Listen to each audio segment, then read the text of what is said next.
It's the Locked On Podcast Network, your team every day. It's Friday, baby. Another week in the books and hopefully another week of fantasy hockey dominance. You're tapped into your daily source. It's the Locked On Fantasy Hockey Podcast. Nothing is more critical at this time of the year than the ease of schedule, and we're taking a look at it on today's episode. Let's tap in.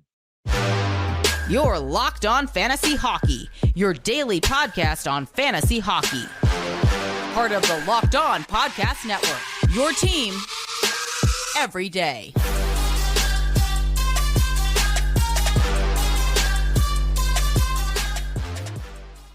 You heard the music and you know what time it is. You're tapped back into your daily source for fantasy hockey news, the Locked On Fantasy Hockey Podcast, Friday edition. Thank you for making us your first listen every single day. Shout out to the everydayers. Steele, the fantasy GM work doesn't stop. You know this. That's why we're taking a look at a couple of interesting angles on today's show. Of course, we got to talk about these Nashville Predators. My goodness me. Out of nowhere once again, this team is very pesky, but I'm actually intrigued on how they're doing it. I've dug into the numbers a little bit. It's not making a whole ton of sense. However, we're taking a look at the schedules as well because this is super important right now for fantasy playoffs. Teams that have easy schedules, teams that don't. You want to be targeting these situations. Then we're going to wrap the show with the Hart, Norris, and Cup race awards, baby, and updated odds. You know, we got to get to sprinkling. Steele, we're going to keep today's episode very short and sweet. We're slacking in the mackin', but over to you, brother. Nashville, on fire. What's your take here in this situation? I mean, they've always been one of my dark horse teams, along with the New York Islanders in the Eastern Conference. I say it almost every single year. You got to watch out for the Nashville Predators and the New York Islanders as dark horse teams. And yeah, I agree with you. Some of these numbers aren't making any sense for why they're doing so well. They're 14th best in goals for per game at 3.18. They're 8th in shots with over 2,100. They're anywhere from 14th to 17th in all the other categories, penalty kill, power play, goals against, whatever it may be. But I think the one that stands the most out to me is they are the second most physical team in the NHL behind the Florida Panthers. Over 1,800 hits in the NHL so far this season. They're also one of the most penalized teams in the NHL. So they play a very physical game, and that's actually who I'm going to compare it to are the Florida Panthers. I think they play some of the same. They have they play the same type of game. But for the Nashville Predators, they don't have the same amount of talent that the Florida Panthers have. They don't have the same amount of speed that the Florida Panthers have. They are they have a combination of veteran players and young players right now. And this is something that they've been going through over the last year and a half, whether they were going through a rebuild or not. It could have been happening this year because a lot of people didn't have faith in the Nashville Predators, but they've proven a lot of us wrong. But for me, I think you just got to look at what they've done so far this season. Philip Forsberg hasn't dropped a step. He is still a goal-scoring machine. 69 points in 67 games. Roman Josi, we haven't talked about him enough at all this entire season. And I'm going to. So he continues to get it done. 50 assists, 15 goals, 65 points in 67 games. Gustav Nyquist might be one of the most underrated players this season. Your boy. A very sneaky sleeper pick. 58 points in 67 games. And then you just look at the young guys, Tommy Novak, Luke Evangelista, Kiefer Sherwood. I think that's the biggest thing for why this team is doing so well right now is they're not depending on just one player to, the entire game or every single game. Each player has their own shining moments, whether it's a week and then a week later from now, Philip Forsberg goes out and gets a hat trick. Roman Josi puts up a 4-point night. They're all doing it simultaneously or one after another. It's not just one guy taking the lead and really putting the team on his back this season. Obviously, you got to give some kudos to UC Saros over the last month because he's been absolutely spectacular. But this team has been very overlooked this entire season. Very underrated from, the acquisitions they made in the offseason, some of the trade deadlines they made, but it's a very sneaky team. And that's why I continue to have them as a dark horse. You teed up so many nice points there, Steele. You said you were dragging. You're killing it, pal. You're ready to go. Look, wait for the other topics. I just think that they are a pesky team to play against. You're making the point to, like, they throw hits, most penalized. I know obviously their special teams could be better, but I think this is just a tough team to play against. And I'll say this. I mentioned Philip Forsberg as a potential sell high target around the halfway point of the season. I want to say I was wrong. A lot of people came on here and said, you're crazy. He's having an amazing season. And he is. I just don't know if he's going to be able to replicate that next year at this high of a level, but he's basically done it for most of his career. So maybe I need to start buying into it. And I'll say this because you mentioned Josi and Saros. And I think those are the two names that need to be mentioned. Take this in. Over the last 26 games, Josi has 33 points. He's a plus 12 penalty minutes and eating almost 25 minutes in ice time per night. And in terms of Saros in the cage, 3-3 in his last 16 starts and a .915 save percentage. Obviously, this team needed those two guys to go for it to go, and take a look at it now. They're definitely a team that I don't think, the way they're playing right now, Steele, and I know I throw this out quite a bit, why would you want to take Nashville in the first round?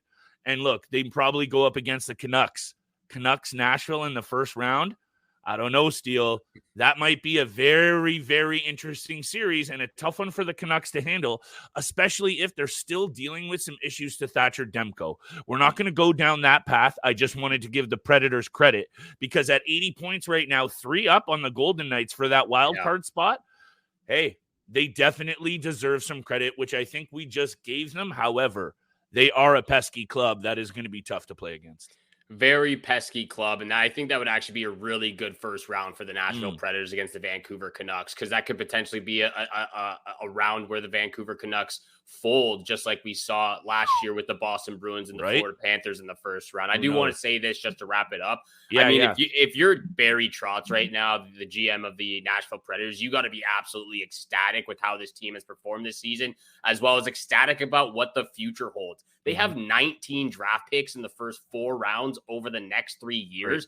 I mean, they have so much draft capital that, I mean, come next year's trade deadline, perhaps they have so much draft picks that they're able to go out there. So if they're in a better position, they can acquire even better players at the NHL trade deadline to really facilitate and booster that top 6 forward group right now. But again, the guys that they brought in, Ryan O'Reilly's been absolutely phenomenal. Gustav Nyquist has been really good. Jason Zucker at the deadline. Jason Zucker at the deadline. I mean, this team is just meshing right now ever since they got pumped. What was it, 9-2 against the Dallas Stars when they had something that U2 Vegas trip and that was canceled. So they've turned the ship around. They've turned everything around right now, and they're heading in the right direction.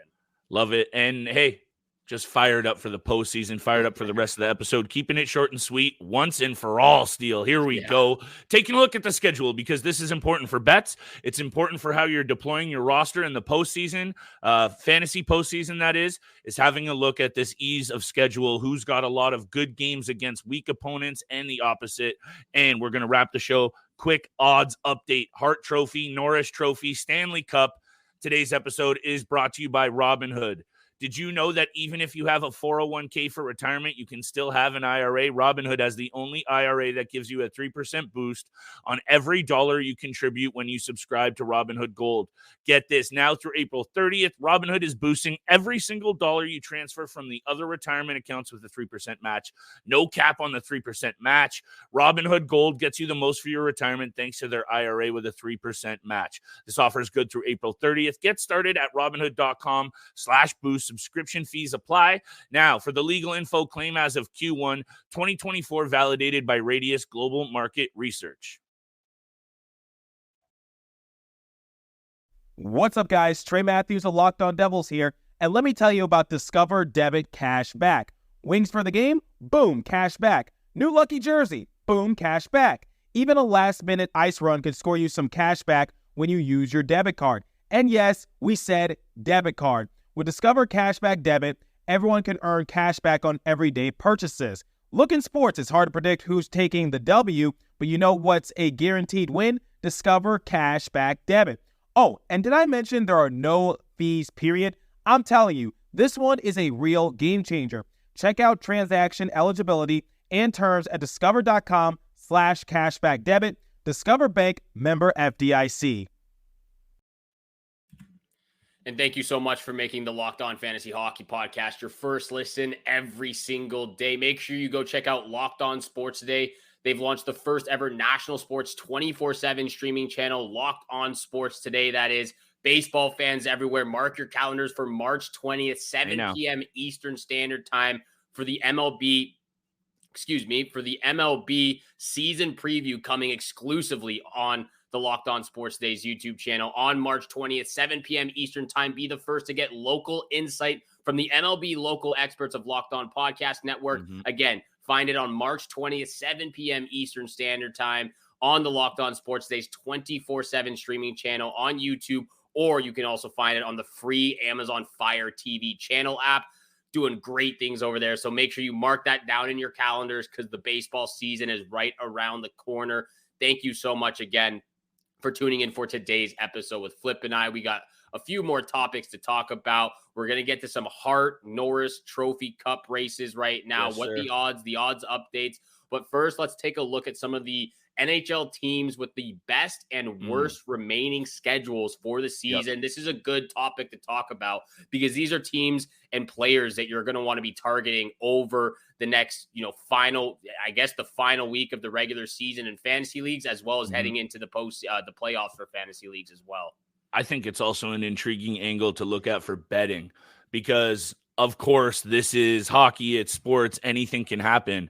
But I really do think at this time of year, if you look back, those teams that are sitting in the pretty playoff positions, there's a lot of P's, really do start to dust aside some of the weaker opponents. And I'm taking a look at the LA Kings as a team that has been a little bit up and down this season, Steele. Obviously, you know how I feel about the LA Kings, even though they really didn't do anything to address the goaltending at the deadline. They're still sitting in third.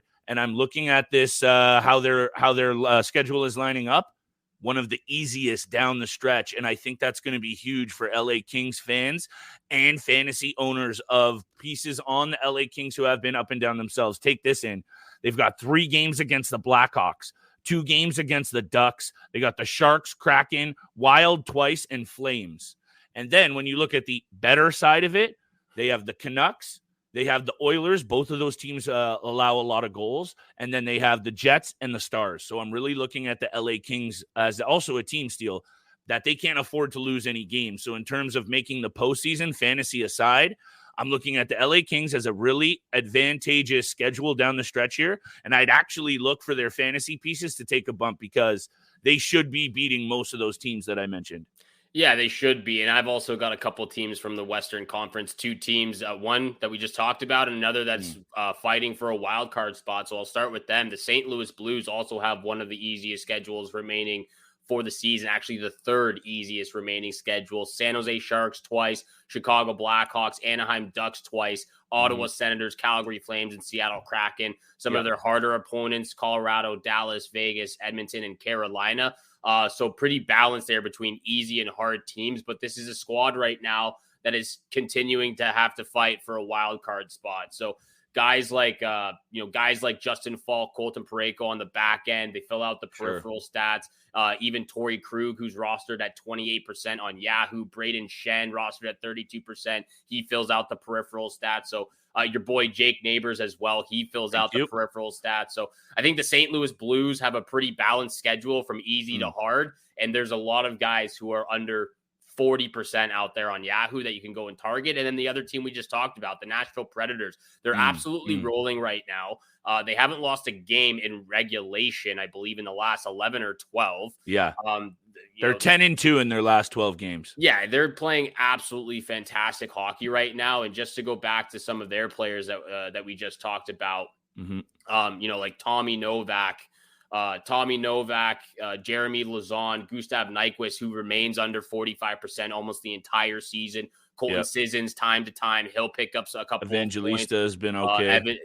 Jason Zucker. So there's a lot of guys right now. Alexander Carrier fills out the blocks in the penalty minutes category. So those 3 teams with your LA Kings all have some pretty easy schedules for the remaining season, and they have a lot of guys under 50% roster on Yahoo who are playing some really good hockey right now. Appreciate these takes, Steele. You're on fire, pal. And that's why I might have to mention your team.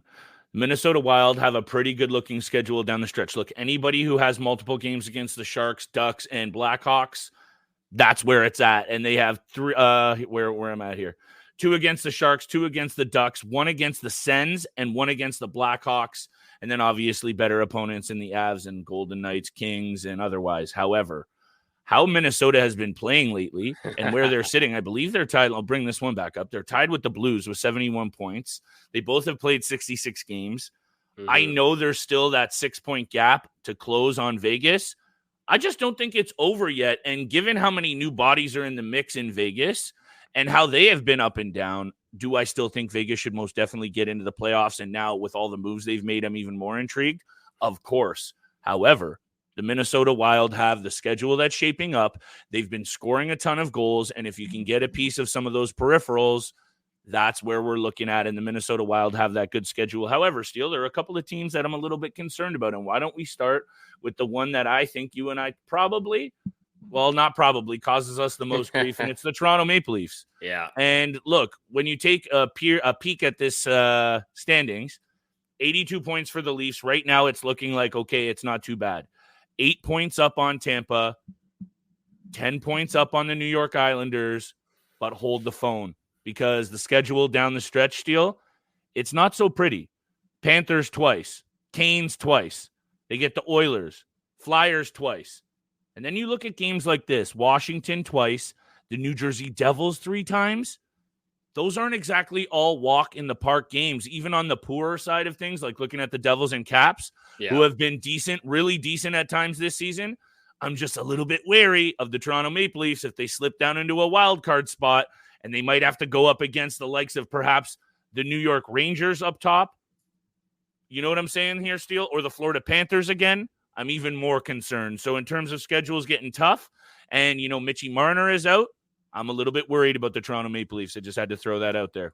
Yeah, I mean, that's completely valid and fair to be worried about the Toronto Maple Leafs. I think as Leaf fans, if we're not, then we're not true Leaf fans who bleed the blue and white. Cry blue as well. Yeah, exactly. So, I mean, I'm not too worried about it because to your point, just the other day, they play the Philadelphia Flyers twice. And what you said the other day, they've absolutely hammered the Philadelphia Flyers, and they're on the tougher side of the schedule. So good point. I get what you're saying. I completely agree because I am worried, but they do have 6 points. They're 6 points up they're 8 points up on the Tampa Bay Lightning with 1 game in hand. I'm not too worried about them slipping down into a wild card spot right now. Okay. Maybe if they lose 2 or 3 in a row, then I'll start to get worried a little bit. You're right. I'm trying to remain positive, remain focused. I appreciate that. Trust me, I appreciate it. So, well, I do agree with you in some sense, but just going to another team, the Boston Bruins also have a very tough schedule. They have been playing very bad hockey as well. I know, I feel like for the last 2-3 weeks now, they've been at the same record of 2-3-5, or right now they're 4-2-4. They're losing a lot of games in overtime, which is very scary for them come the postseason. I understand it's 3-on-3 hockey, and come postseason it's gonna be 5-on-5, but Boston Bruins is a tough team, a tough schedule remaining for them. Yeah, and actually, just looking at the Colorado Avalanche, 3 against Edmonton. They got the Knights, the Jets, the Rangers, and the Stars. The Red Hot Predators as well. That's another one of those teams that, do I think it's going to slow them down? Maybe a little bit in terms of production. They're still going to be there. It's just one of those angles that when I look at those teams, Steele, and we know Colorado has struggled at times this season to keep pucks out of their own net. It's just an angle that I had to mention. However, we're going to mention one more angle after the break. We're going to talk about the Hart, the Norris Cup race, updated odds very quickly. There's a couple of interesting matchups here, Steele, and a couple of very interesting odds that I want to have a look at right after the break. Right after the break, indeed. This episode is brought to you by Ibotta. Grocery bills are so expensive these days, but they don't have to be. Start getting cash back on your grocery shopping with the free Ibotta app and get cash back every time you shop. Ibotta is a free app that gives you the most cash back every time you shop on hundreds of items, from groceries to beauty supplies and everything in between. So you can make sure you're beating inflation no matter what you're purchasing. The average Ibotta user earns $256 per year. That could cover the cost of an entire shopping trip. So you can buy that flight you've been eyeing, that game you're dying to go to, or the fancy dinner your girlfriend or partner has been craving. Other apps give you points that don't amount to much. With Ibotta, just add your offers in the app, upload your receipt, and you get real cash that you can cash out to your bank account, PayPal, or even gift cards. Right now, Ibotta is offering our listeners $5 just for trying Ibotta by using the code LOCKEDONNHL when you register. Just go to the App Store or Google Play Store and download the free Ibotta app to start earning cash back and use code LOCKEDONNHL. That's IBOTTA in the Google Play or App Store and use code LOCKEDONNHL. Gil Martin here, host of the Locked On NHL podcast. Join me every Monday for the 3 biggest stories from across the NHL, including how newly traded players are fitting in around the league. Check out the Locked On NHL podcast every Monday, available on YouTube and wherever you get your podcasts. And thank you so much for making the Locked On Fantasy Hockey Podcast your first listen every single day. Continue to hit the subscribe, the follow button, leave a 5-star review. We appreciate all that love and support you show us. Monday through Friday, 7 o'clock in the morning Eastern time is when you can find us, or just whenever you feel like it throughout the day, when you've got some free time, driving to work, going to the gym, whatever you like. But make sure you're tuning in Monday through Sunday. Over to the updated odds for the Hart, the Norris, and Stanley Cup race. Which category do you want to start with, Flip? Well, let's start with the Hart, because I think you and I had a second half bold predictions, and I threw out there that Connor McDavid for the Hart and the Art Ross should not be counted out, and he was like 21 points behind Cooch, or maybe even more. Yeah. If he gets, and I know there's been a lot of talk out there about 100 assists. I mentioned it earlier this week on the pod. That's a big deal. Yeah. And I understand that Nikita Kucherov has been absolutely sensational. There's been talks about Austin Matthews. Let's be real. Nathan McKinnon is the favorite for a reason. Mm-hmm. And you and I have mentioned that I don't think coming into this season saying that Nathan McKinnon was going to be the best player and the best, most valuable player and fantasy piece, I don't know if you would have gotten a ton of hate for it, Steele, but I don't think a lot of people would have agreed with you. Yeah. So I'll just say this. It's impressive that Connor McDavid is still right there at plus 350. And I think this one is not as close as the next race I want to mention. I'll leave it at this. Minus 185 for Nathan McKinnon. I'm not going to put any money on that because I think the value actually is with Connor McDavid, because if he gets 100 assists and he does something special down the stretch here, I could most definitely see him winning that thing. I think, and I agree with you on this take with Connor It would take McDavid. something special, though. I think that's where the value definitely is at plus 350 with Connor McDavid. And I'll say this, I do have Nathan McKinnon as the Hart Trophy winner by the end of the season. But with all things considered, if Connor McDavid is able to reach 100+ assists, which I believe that would make him the 6th or 7th? Fourth. Wow. Fourth Wayne Gretzky, player, Mario Lemieux, and Bobby Orr. That's it. Fourth who have ever done that. Player in NHL history to reach 100+ assists in a season. Yeah. If he's able to accomplish that, plus we just go back to the entirety of the NHL season for the Edmonton Oilers, dead last in the Western Conference, losing games left and right, firing Jay Woodcroft, and then completely turning it around, going on that 17-game winning streak.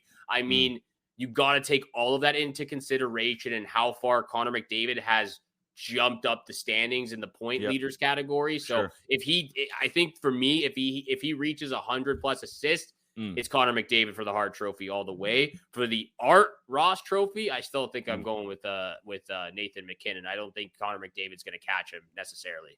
And look, McKinnon has got an absolute Hart Trophy worthy season going, and 324 shots on net. He leads the league in game-winning goals with 9, 115 points, an absolute tank of a player. And look, if you can get either of these guys on your fantasy hockey team, you are in good shape, most definitely. However, more interesting angle that I wanted to bring up here, Steele, and I need your take on this because I don't know how far off the mark I am.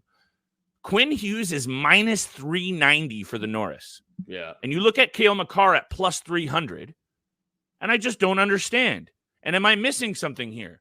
Is it because of he doesn't play with as many offensive superstars and Cale Makar, because Cale Makar and Quinn Hughes' numbers offensively are very, very similar. And actually, in terms of takeaway giveaway numbers and on-ice success, Cale Makar's got that too. So I don't understand why Quinn Hughes is at minus 390 when also Cale Makar has won the Norris and finished third and second in voting when previously in his career, Quinn Hughes has only finished ninth in Norris voting. So I don't really know what's going on here when Quinn Hughes is minus 390. Has he had a very good Norris-worthy season? Most def. But why aren't they a little bit closer with the odds? I don't know what's going on there. For me, prior finishes, in Norris rankings or whatever trophy race you're in, whether you finish 10th or 15th or second, I don't think that has a huge factor because it's a completely new season.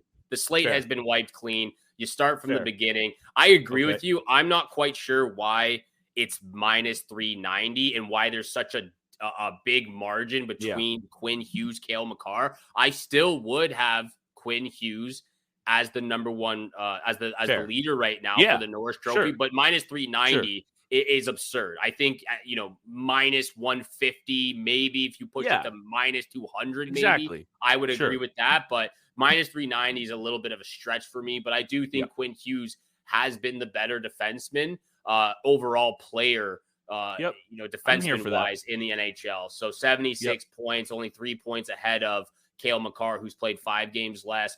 I think the biggest, maybe this is the biggest, benefactor for Quinn Hughes. He's a plus 36 when Cale Makar is a plus 13. Maybe that's a difference maker for the Vegas odd makers out there, but you said it yourself and everyone can see it in the numbers. Very similar between those two guys. I want to throw this out there. Why is it every single season Roman Josi gets the disrespect in the Norris Trophy race? Like this guy's third. This guy's third amongst defensemen in points. He has 65 points. He's plus 11, 37 penalty minutes, 214 shots. He plays over 24 and a half minutes. He's not even in the top 5. He's not even in the top 7. He's plus 7,500. I don't understand that myself. Yeah, that's some slander, actually, and it has got to have something to do with the small market in Nashville. Yeah, definitely should get a lot more respect, both on the ice and in fantasy circles. Probably fantasy cats know about Roman Josi by now, but I'm definitely here for this take. However, let's just wrap it up with this deal because episode's already at 26 minutes, pal.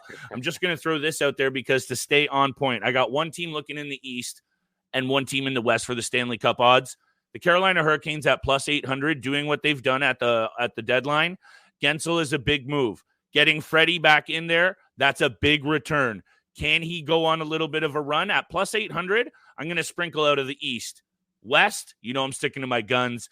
At plus 1,000, it's the Dallas Stars. They're going to get a chunk of my money. I have been saying that for a long time, and I'm going to stick to that. But those are the two teams, one in the East and one in the West. Other than that, read into the odds as you will because they'll continue to change.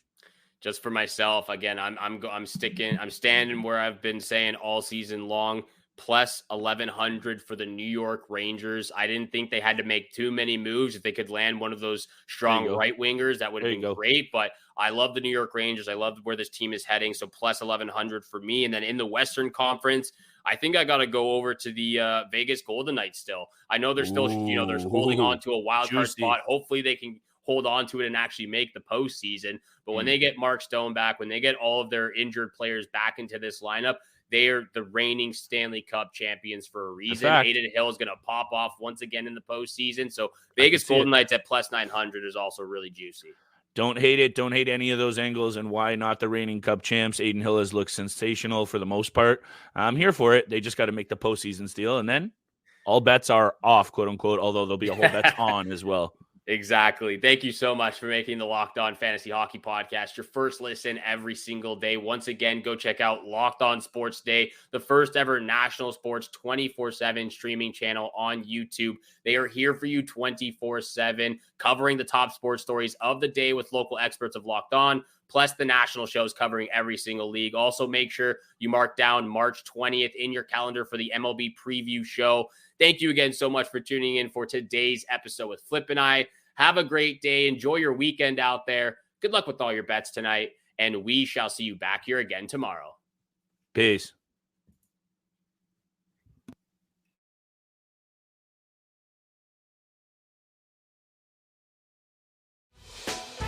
Hey, Prime members, you can listen to this Locked On podcast ad-free on Amazon Music. Download the Amazon Music app today.